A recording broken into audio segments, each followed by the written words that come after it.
Just the tips. All right, everybody, Adam and Mike, Just the Tips podcast number 59, coming at you from the Maximum Results Fitness studio. Yeah, man. How you doing? I'm doing good, good. Dude, we got a special one today. I'm kind of excited. It is. It's a departure from a normal podcast. So if you're one of the JTT faithful, it's going to be a little bit different. If this is your first time, we're going to try and incorporate some more of these interview style podcasts where we take you to some of the industry elites from around the golfing world. Yeah, so we got some good stuff coming up from our Thanksgiving trip. If you've been watching, following along, subscribed, we've been putting out Tobacco Road stuff. We had two really great days there. Mm-hmm. Ton of content we just put out. Now we're going to start coming out with our next couple courses. There you go. So to bring everybody up to speed, if you haven't been following along, and you should go back to, I think number 55 kicks it off, or number 54. But Mike and I left at midnight on Thanksgiving night after pie and turkey. We drove to Royal New Kent, where we met Tim MacArthur and Willie McDowell. Willie Downs. He's terrible. I'm trying to put a Mick in front of everything because it's Golf Ireland in Virginia. It's Willie O'Donnell, but Willie O'Shanahan. We had a blast down there, and then we drove down for 2 days at Tobacco Road. You guys have been watching that content for the last 10 days or so. Yeah. But then we went to our friendly confines, a place that we're starting to call our second home. I kind of want to make it my first home, Yeah, I'll be honest. So Caledonia and True Blue. Yeah. So, we've played there, Caledonia a handful of times, right? Probably. I think I played together. We played there three or four times. And then I played it once or twice, I believe, on my own. And then same with you. Mm-hmm. So I think I'm 5 times at Caledonia. But this would be our third time at True Blue. Yeah. And True Blue, you actually, again, it's like which one of your kids is your favorite, but you prefer True Blue to Caledonia. No. Like you said, I don't have a favorite. True Blue is a big boy course, man. Yeah. It's a big boy, and I just, I love Caledonia. That's like, it's definitely like in the feels, but there's a couple cool things that I noticed when we played True Blue the first time, and then the second time, and then the third time. You just kind of all these little things come out to you. Yeah. The more you learn about Mike Strantz and his design, and that's what we're going to bring to you today, is it just, it just grows on you in like it's such a cool way. So I do like True Blue, and you like Caledonia? But like you said, I like my son and my daughter. I won't tell them which one I like more, but they know. Depends on the day. They know. Depends on the day. But it was really cool because, we're starting to make a move as a channel. And I think that's what you're going to discover about this upcoming video is, these days when we pull up the True Blue, it's like, hey, Adam and Mike. It's not like that. It's getting close. It's getting close. Yeah. For a place that's 700 miles away from our house, we get some nice love down here. Real quick, Base Cigars. We got some cigars here. So Base Cigars is a boutique cigar maker. They bring really unique blends of tobacco. These were their Thanksgiving release. They're still in pre-production, but if you ask nice, I'm sure you can get them at basecigar.com. But this is the San Andreas. San Andreas is a Maduro. Not a tough smoking Maduro. Really smooth, but a fuller body cigar. And perfect for the golf course. Really, really, really good burn. Habano 2K. Yeah. You smoked this one also when we were at Tobacco Road. I had the little guys. What do you think about this one? So Habana is a little lighter cigar. That's more my style. Yeah, a mild to, and I wouldn't even get so far in the medium, but a white ash, a very smoky cigar, my favorite kind. But again, if you're not a big cigar guy, but you want something that is fun to smoke on the golf course, that's the one. So yeah. So our link is in our link tree, and use code JTT15 for 15% off. So 15% off of cigars, they can do that. Yeah. Really? And you'll get a little surprise in there too. There you go. All right. So back at it. So we have a pretty good relationship with the boys down at the Caledonia True Blue. Bart Romano, no relation, although I could sit around and have a couple beers with Cuz. Yeah. Bart Romano, he's been so great to the channel. Everybody at True Blue Caledonia, especially like their social media team. So when we were there this summer, I think number 9 at True Blue is a very tough hole. I know it's a hard hole. I just don't play it well. It's tough. You have to hit a really good drive. It doesn't have to be the straightest drive, but it has to be long. Yeah. You have to hit a very great second shot, like your best second shot ever. And then you have a pitch and wedge. Yeah, well, I mean, again, it's a long, difficult par 5. I mean, I think it's difficult, but a big drive puts you, like most Mike Strantz par 5s, puts you in a conundrum. Right. Yeah, so if you're going to lay up short of this marsh area, and it's a sizable marsh area, you're going to leave yourself 150, 160 yards back, right? Minimum. Yeah. Or if you get right up to it. Yeah. Or if you're brave enough to carry this, and there's not a lot of room from over the marsh to the beginning of a very, like every Mike Strantz par 5, a very complex bunker or green complex, really heavily bunkered, some giant bunkers that they're just waiting to gobble up the ball. So it's super risk reward, because if you do go for it, now you got a wedge in. You could, if you really got it, you could end up in one of the bunkers. The green's not easy. You can end up in any one of the bunkers. So anyway, we were there this summer, and I was filming you, and I was like, the toughest hole on the East Coast, right? Toughest par 5 on the East Coast. Yeah. Well, their social media guy chimed back and like, what are you talking about? I'm like, what are you talking about? So when we got down to True Blue, I said, listen, I want to sit and talk with these guys and say, what's going on? Like, who thinks this hole is easy? Yeah. So we go into the pro shop, and that's where our video is going to pick up. We were actually just going into the pro shop just to say hi, check in, shoot some B-roll. And we started talking to the other Bart. They got 2 Barts there, by the way. Yeah. And we were talking about hole number 9. And then Bart Romano turns the corner, and, we just got at it talking. And he was like, that's an easy hole. He's like, you just play like a par 4. I'm like, yeah, I should play all par 5s like they're par 4. And then another gentleman walks in. He's their general manager, and you'll see in this video where we pick up on that, and we get some awesome stories. So yeah. So I think that's the cool thing is, I mean, these guys are, they're woven into the fabric of the Myrtle Beach golf community. And golf community in general.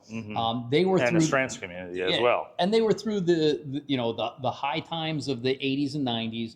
They were in there in the low times of the 2000s, 2010, and they're here bigger and better than ever in the renaissance of golf, the post-pandemic golf era. They talk a little bit about that, but this is a great inside look into one of America's great courses and the people that run it. And their look at Mike Strantz and what he did, especially with True Blue. Yeah. So the video is it was a very candid, like spur of moment interview. We just had the camera rolling. So not the best audio, not the best camera angles, but if you guys watch and listen, I'll do my best boosting the audio. But just listen along to me and Adam talking to Bob Saganti and Bart Romano. Yeah. And just, listen along. And then once we get through this, then we'll come back on the backside and just give you a little bit more. And any complaints about the audio, it's Brandon Kraft at justthetips.com, complaint department and HR. All right, guys. So watch here. And I was like, this is the toughest par 5 on the East Coast. Just kind of joking. And whoever your marketing guy was like ripping into me. I'm like, dude, it's not an easy hole. No, but it is. It is an easy hole. It's not an easy hole, man. We're getting you out there. Let's get out there. I'll see you out there in 2 hours. What's happening? Bart, thanks for having us, dude. You go down all Good, time. man. He always go for it in 2, and usually does. Yeah, man, you just gotta play it like it's par 4. You gotta smoke your drive. You can't just, if you don't give the hole respect. Don't give it respect. Don't fear the hole. Yeah. You take off as much as you possibly can. Yeah. And pump it up there. The only place I will say it sucks is the big bunker fronting that green. Yeah. If there's any like natural erosion up and down the East Coast, we could take sand out of that bunker and fill the beaches back. It's We super just played deep. Tobacco Road yesterday. There's plenty of sand on that course. Yeah, man. Yeah, it's like True Blue with elevation changes. Tons of undulation. Yeah, I always said it's here Really on good. But steroids. that's another golf course. Is that the first time you played it? Yeah, well, we played it 2 days in a row, so yeah, it was our first little trip. if someone put a gun to my head and said, you have to break par, you can pick the course, Tobacco Road would be the first one I picked. Yeah. Yeah. Yeah. He shot 70 yesterday. Yeah. Like, Or 2 days ago. Hey, is that the Justin Tips guys? That is. My man. Bob, how you Bob doing, man? Spaghetti, how are you? Bob, You guys are absolute awesome. pleasure. Thank you. Are you the Instagram guy? Well, yeah. He's the one that. He's the one that. Number you 9 guys is are awesome, man. Number 9 is not an easy hole. It's not an easy hole. I would never say any holes in these holes. Have you ever seen me play golf? No. Bro, there ain't nothing easy about golf. Listen, if anybody wants to come out and join us on number 9 today. Yeah. Show us how easy that hole is. Yeah, we're gonna make 9? Oh, you're talking 9 here. You're here today? Yeah, Okay. 9 here, and then Caledonia in a couple days. Yeah. Salty Golfer is going to come join us on Oh, good. Caledonia. Well, that'll be good. So Yeah. Very I good. know you guys are. Yeah. And that's yeah. awesome. Wes was a good dude, yeah. I didn't know his name. He His middle name. Honestly, they forget. next week he's like, "Hey, it's Salty." I'm like, "All right, I guess we're going with Salty then." Yeah. Yeah, that's Um, awesome. Well, I think one time he sent me a text, this is Wes. It took me 45 minutes to figure out who the hell it was. So yeah, we're gonna try to do a little series. I'd love to get like a national series of like, how do you play number 9 in True Blue, and just have everybody who plays here like make a little video. I swear, I think the only reason we responded back, I'm just like, No, we love it. here's what I would say. Only because probably that's the scores are like, I mean, there's been 2s there. I mean, tons of 3s. I mean, it's. Yeah, not from me. From this guy. Not from me though. So at one point, there was not. I didn't mean to interrupt, but I've been wanting to run into you guys at some point. thank I you. really like your stuff. Appreciate everything you're doing Appreciate for us. And I hope I'm sure the guys are taking care Yeah, of it. they're But, all great here.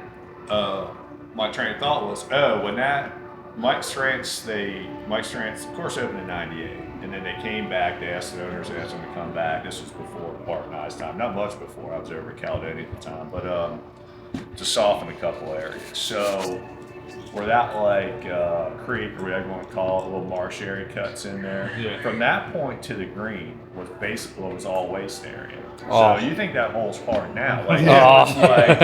So you're either like, okay, I either got to go for it too if I'm playing the right tee, or my third shot is basically 150 yards. Yeah, you got to go driver, pitch and Yeah. wedge. You chip it down the 70. fairway. Yeah. So they obviously put a bunch of turf in there. So that kind of really changed the dynamics of that hole. And that was while Mike Strantz was still alive. Like it was Yeah, all, he was. Yeah, he came back, and Mike was an awesome dude. And he was here all day. He was super cool. You and met him? everybody. Yeah. Oh, wow. Have a beer with that guy. Yeah, I mean, anyone who worked at any of his golf course about it, because Mike was like on site all the time. Like so at least for Caledonia and True Blue, and what was Tobacco Road next? I forget. Yes, after True Blue. And of course, he lived at Bulls Bay, basically. Yeah, so- Yeah. he had that house there. Yeah, but he was, like I said, he was really cool, like I said, and obviously he worked with a lot with maintenance guys. He was funny with these guys, like the superintendents, would be like, how are we supposed to maintain this? He'd be like, boys, that ain't mine. So we talked He about goes, that. I just get paid to design them. I don't get paid to take care of them. So we talked about that because And any superintendent probably will quote basically that way he said. so Todd Hill Farm struggled and had Sure. to do a renovation. Oh, yeah, of Royal course. New Kent, we interviewed the head pro there and Tim. the owner. Yeah, Tim MacArthur, and then the owner, Tim, Willie Downs. Yeah, sure. And they struggled, and the company let Yeah, that yeah. course go. And then Yeah. same thing with Stonehouse. And Yeah. I was like, I wonder if it's like a Mike Strantz thing, that because he's so wild that Right. like it's Yeah. hard to maintain some of these Right. elevations or these like cuts in the bunker and stuff Right. like that. I'm sure it's pretty So I think, and Bart would agree, and these guys, I don't know how far back they go, but so it was interesting. So Mike Strantz, yeah, it costs more money to maintain them to a certain standard, but that's not. That didn't make or break the golf courses, right? That was at a time his courses started opening when golf was going the wrong way. True.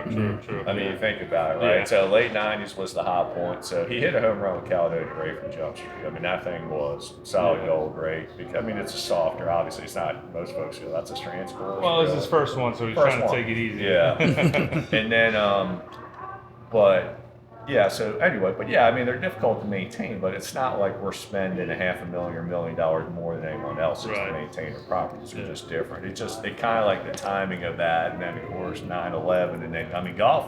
As you guys know, I mean, golf's been struggling Yeah. all the way up to COVID. To Like COVID, anyone yeah. was struggling to make money. Yeah. Yep.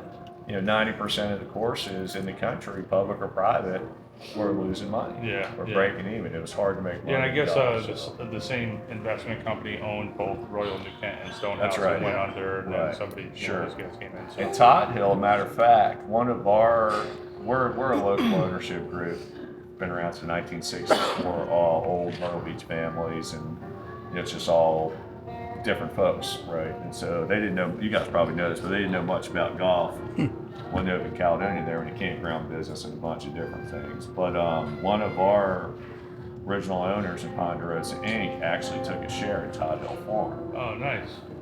And they put some money behind it, but where it was located and the design, and it was just difficult. Yeah, there's a lot. I mean, There's nothing in Asheboro but Todd Hill. Yeah, You know, rock underneath all that. There grass and is, stuff like yeah. that too, so. And I was super excited when Craig Wood, he's the GM there, but those properties and ownership group took over because I knew they put some money in there, super passionate about it. Yeah, Robbie so we Wood, were those supposed to guys. play there yesterday, but they had to cover Yeah. the greens because the cold. The cold. Yeah, It's all relative. exactly. yeah. But that must have been something special spending some time with Strantz. It was. Yeah. Yeah, I mean, like I said, Mike was a busy guy, and Yep. he worked with his shapers, and as a matter of fact, Maverick Design, a couple of his guys are coming back and doing some refresh work for Yeah. us. Mike Jones. Yes. I want to Really? with that guy too. Yeah, no kidding. Yeah, they've done. I mean, a fair amount of work. Small stuff, rebuilding Mm-hmm. tees, sort of reshaping some bunkers. But I mean, we're pretty fortunate that the golf courses are so architecturally solid. Yeah. That folks are closing and spending millions of dollars on renovation. Yeah. We're in a great circumstance, and we just need to refresh. Yeah. Right? Yeah. So there's some wear and tear areas. Play's been heavy. Yeah, oh yeah. You guys are always busy. Which is good. Yeah. Right. Everyone's making money, and golf's just in a great space right now. But anyway, yeah. So Mike he felt like he was down to earth then, right? I mean, he kind of he was geeked out on golf, and Yeah. he would spend time, let you ride around with him if you wanted to, and he was just a unique guy, and the guy that all the guys in the maintenance crew, the superintendents loved him. Yeah. They appreciate the fact that he'd get in there and get dirty, and that type of scenario. Yeah, I don't see him wearing a lot of pictures of him wearing a tie and having a clipboard. No, I never You know? saw that. No, like I said, I'm not trying to exact. Like I said, Yeah. I was just starting at I was assisting at Caledonia and was going through the PGA program when he came on board. But he would come over here and play a little bit, and he'd just go over to True Blue and see. The thing I remember about Mike, he didn't play much, but he was a 10 handicap, and he would just hit. Like I was a very good player back then. I'm terrible now. I still love it. But he would hit just these bombs. These sky high tee balls. You're like, dang, that guy can really get them. Yeah. That's awesome. But he didn't play much. Yep. But So we saw an interview with him when he was building. Was it Todd Hill? I think it was tobacco. When he was building one of the courses, and he talked about hey, I don't want to build Bombers Paradises. He's like, I don't want to build these giant long courses. We've always said about his par fives, and I think True Blue is a really good example of big, wide, forgiving tee shots, and the closer you get to the green, the harder it's going to become. Even number 9, that green complex being easier than it is still, that's what that entire hole is. It's putting yourself in place What's to your score. guys' favorite hole out here? I like playing number 8. I think 8's a lot of fun. Yeah, that's a cool little hole. Cut the corner. I'm left-handed. Oh, there you So you can go. kind of get it going up there, and it's fun. I've made a couple 2s, Nice. made more Nice. 6s. Nice. How yeah. about you, Bob? I like 13. I can't tell you why I'm partial to that. I call it the hill hole. It's the one. 13. Yeah, a lot of people are kind of like, oh yeah, I'd have to think about that. So it's a tee sheet off that sort of, I'm gonna say it's semi-blind, but then it's the big wide fairway, and then that green sits down the bowl with the hill behind. Yeah. I don't know. I just always love that hole. It's Yeah, like it's a it's a cool good look.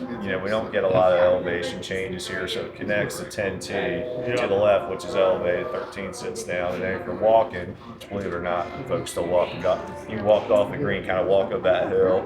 Gives you like not a low country feel, and then you're up on the elevated tee. Yeah, that's pretty cool. Nice. Yeah. Very cool. Yeah. I mean, a lot of people say 18, but I think out here in that that term signature hole, that's just, it's Oh, kind of yeah. cliche. But I really think architecturally, this design, careful how I say this because we represent both, Yeah. is substantially more interesting than Caledonia. Although if I had one round left to play in my life Yeah. and I wanted a beautiful walking golf experience, I'd probably go Caledonia. But if I wanted just to enjoy really just the architectural design uniqueness of the property, it'd be true. Yeah. I think that's one of my favorite things about Mike Strantz courses is like take golf out of it and just like look at the architecture of like look at this. Or we were at Tobacco Road the other day and he what is that, number 6, a par 3, and he has tee boxes all the way around the green. Yeah. It was just amazing. So when you come to places like this and you're like, wow, you can put a tee over there, you can put a tee down over here. I think Yep. it's just absolutely And stunning. and how massive some of the greens are, and you're like, it really is 2 or 3 greens. I mean, you guys have 2 It's greens, like but whatever, it could be way back here. Yep. It's a totally different hole. I mean, Bart's really our spokesman. I'm just chattering on here, but listen, we appreciate the impromptu interview. These are a lot of fun. You get me started talking about. I can do the yakety yak, but I love it. Like, I mean, some of these greens are 50 yards. Yeah. I mean, that's 3 clubs, 4 clubs, depending on the Yeah. And like you're talking about tee boxes. I mean, like I said, 13. You have on 14. I mean, we just all the way made around up a too. name. It's We like just an started amphitheater. calling it the stadium hall. Yeah. Right? Yeah. Probably should have called it the amphitheater, but so I mean, there's literally hundreds. I remember of team because locations you can we put took we took our daughters here the first time last year, and we thought they were up on the left. I'm like, they got to be down over there. They were down over there. Right. I was like, all right. We actually, and rightly so, the maintenance group generally keeps them in sort of the same area. We kind of laugh about it, give them a little nudge once in a while.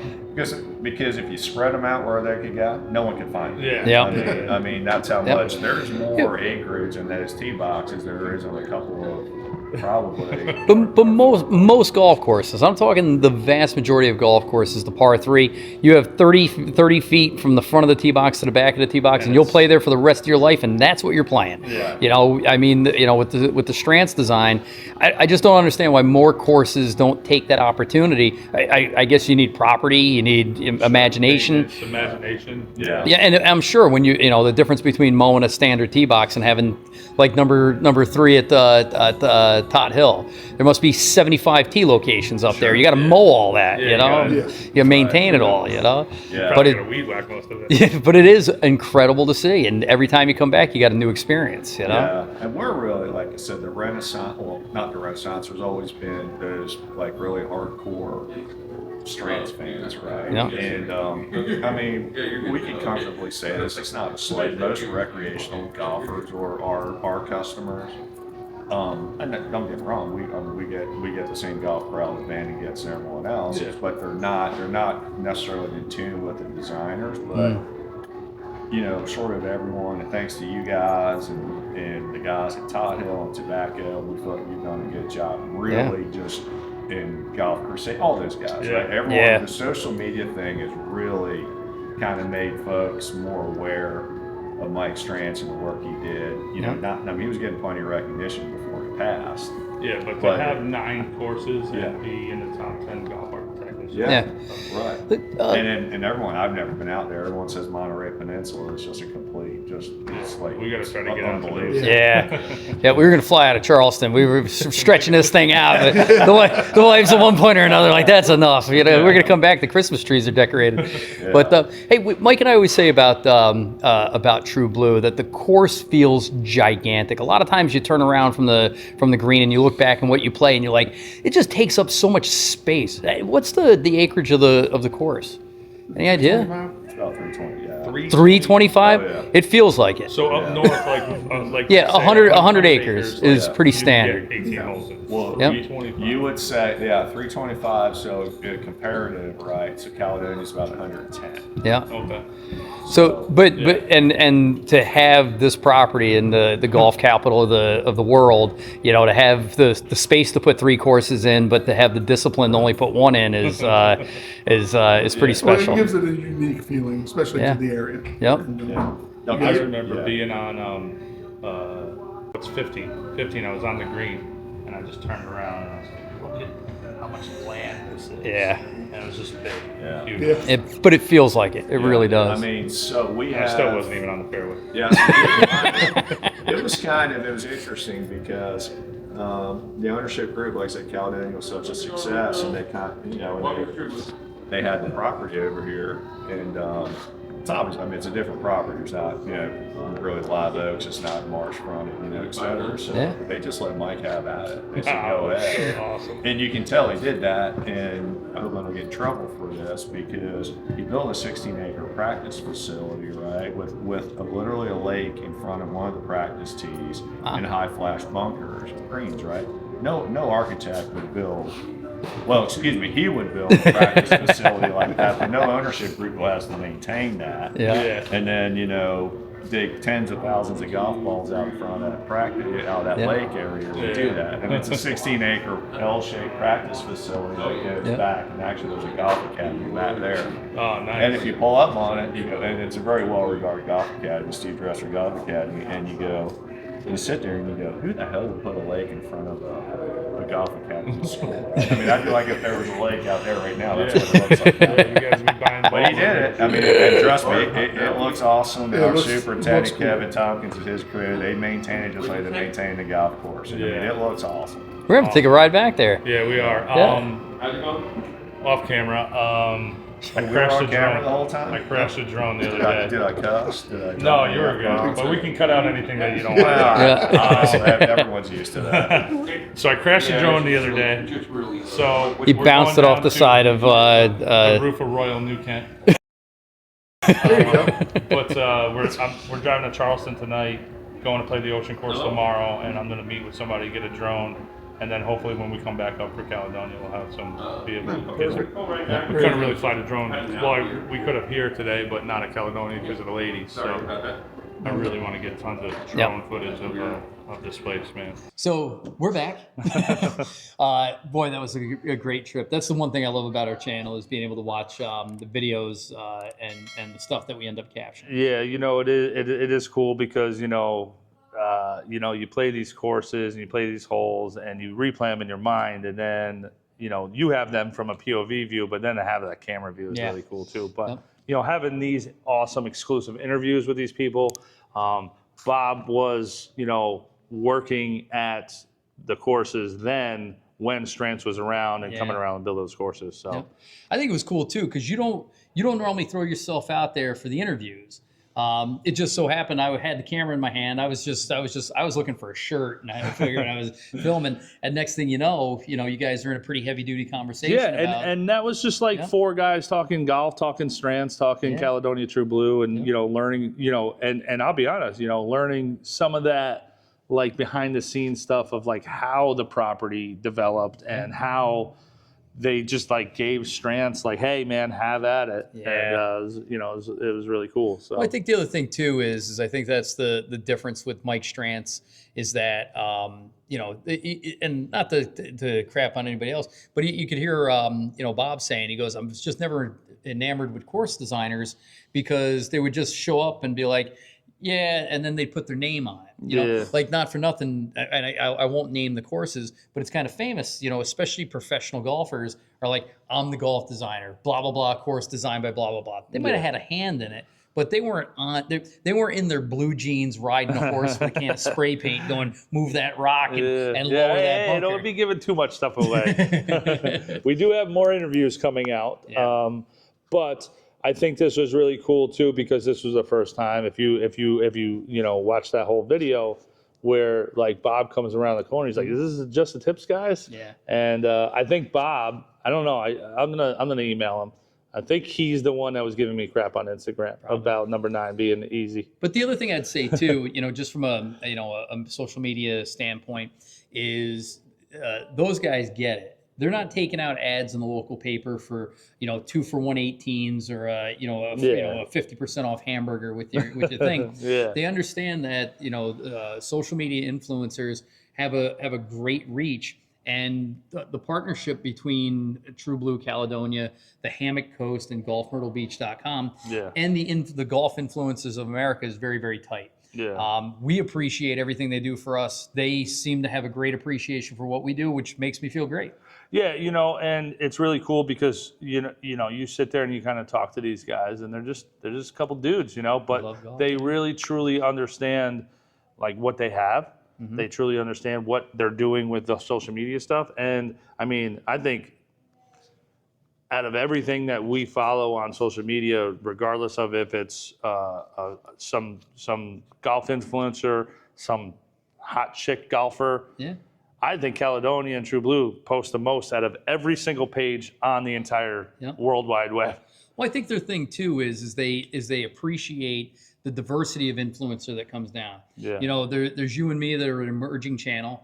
The good guys are down there having a golf tournament. The Brian Bros. The Brian Bros. Brian Bros go there. You got Salty Golfer. They were saying the DOD King was down there. But then you see other guys. That have 50,000 followers or something like that, and you wouldn't know them by name, but they're posting quality content. But also they the everyday tourist golfer. You know what I mean? Like he's going there to play Caledonia for his first time, and he's taking a picture on the 18th hole. They're sharing that too. Yeah. So and that's really cool. To see the wide variety of everything. But we're talking golf. Myrtle Beach is the golf capital of the world. Yeah. They have so much stuff going on there, and they also are included in all that. Mm-hmm. So, with that being said, Salty Golfer's got a tournament coming up. Does he? Yeah. Really? The Plunder. It's Plunder. August 8th and 9th. Really? Not coming up, but it is this year. So that we were talking about that as a possible. I think that's the weekend before Maddie goes off to college. So we're all going down. That could be perfect. All right. So Jamie and Maddie can be partners. Me and you be partners. I like it. All right. Or me and Jamie. Yeah. It is flighted and handicapped. Really? Yeah. So I'm gonna beat you. I thought you were identifying as a scratch golfer this year. I am. Okay. Yeah. Then all of a sudden he's looking for our first tournament as a net tournament. Two strokes.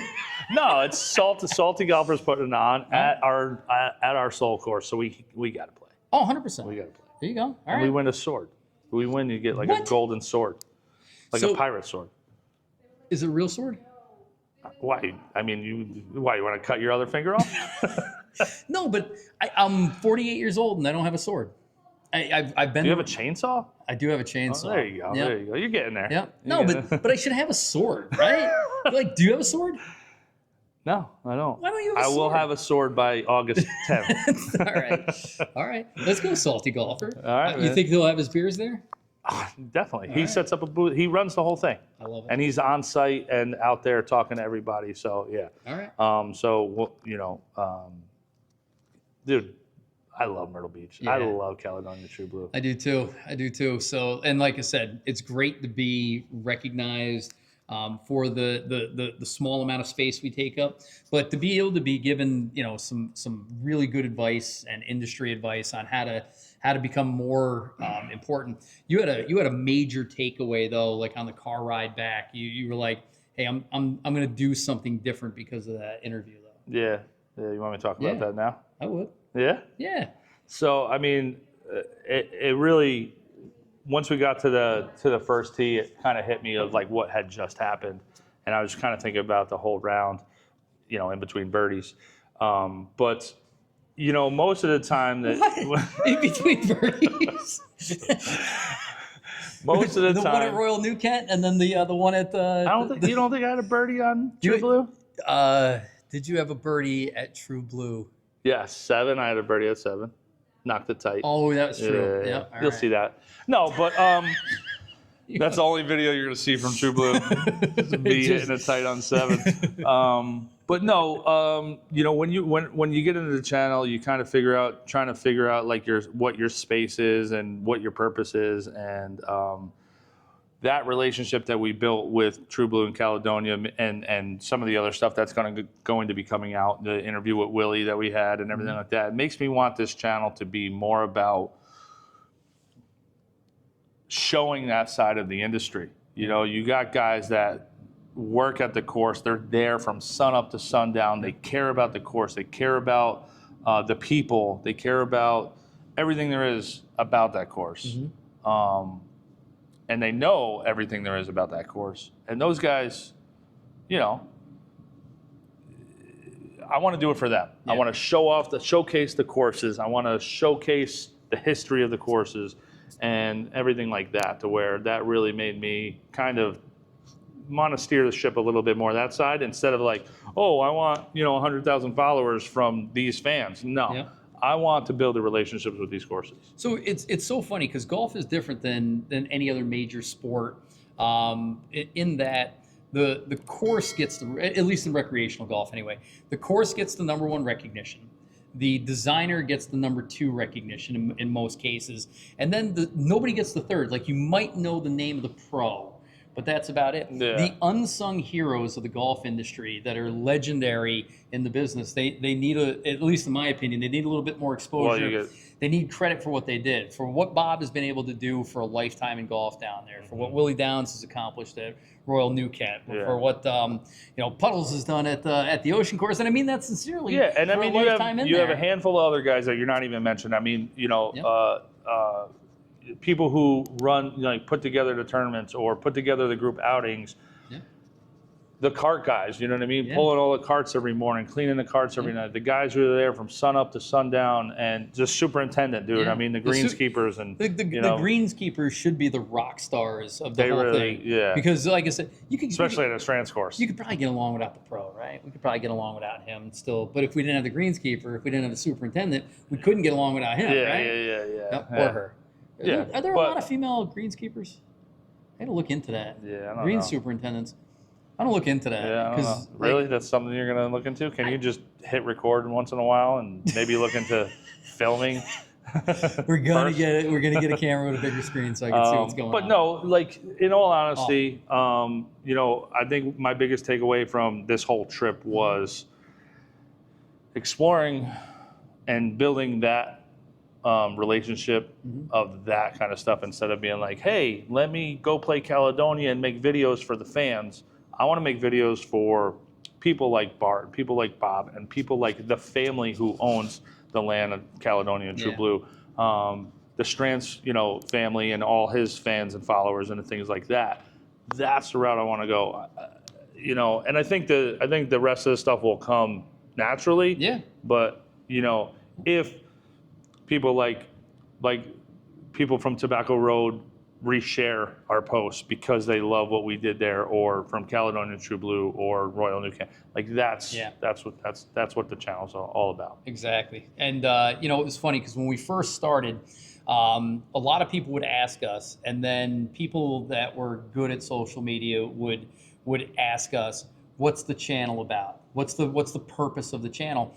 And to be honest, we were like, it's everything. Handful of things. It's everything. Yeah. But like I said, as we narrow the focus to what we're really trying to accomplish, it is about showcasing the unsung heroes of the golf industry while we play their outstanding courses. Well, and it's also showcasing the courses, right? So, I mean, take places like Myrtle Beach where there's 400 courses there. I think there's a course for every day of the year is what they boast. Oh, really? So, yeah, so there's like 350 it's plus. like, what are the courses you should be playing? Because, I mean, not that I think Caledonia True Blue will get kind of lost in the weeds, because it doesn't. But, if somebody's coming down to Myrtle Beach for the first time, like, hey, go to Caledonia True Blue. Yeah. Stuff like that. I love it, dude. All right, man. I love it. I had a good time on that day. It was fun. It was fun rewatching that video. So yeah, we had a good time in Myrtle Beach, and then so we played True Blue on that day, and then we came back later, a couple days later, and played Caledonia. So it was a good time. As far as our video lineup, are we going to do True Blue and Caledonia right back to back? True Blue and Caledonia coming out together. We have a lot of footage from there, and we had a lot of fun. So it was a good time. If you like this video, I encourage you highly to check out next week. Episode 60 is going to be a very special episode. I won't tease it too much, but it's another one of these where we'll insert a video, and we're with a legend. Again, I'm just telling you right now, you're going to want to tune in. Yeah, definitely. All right? Tune into this one and the next one, and tune in all. Yeah. Just and go back from the beginning. Start at number 1. All right? Like I said. All right, dude. Man. I'm Adam. I'm Mike. Just the tips. Just the tips.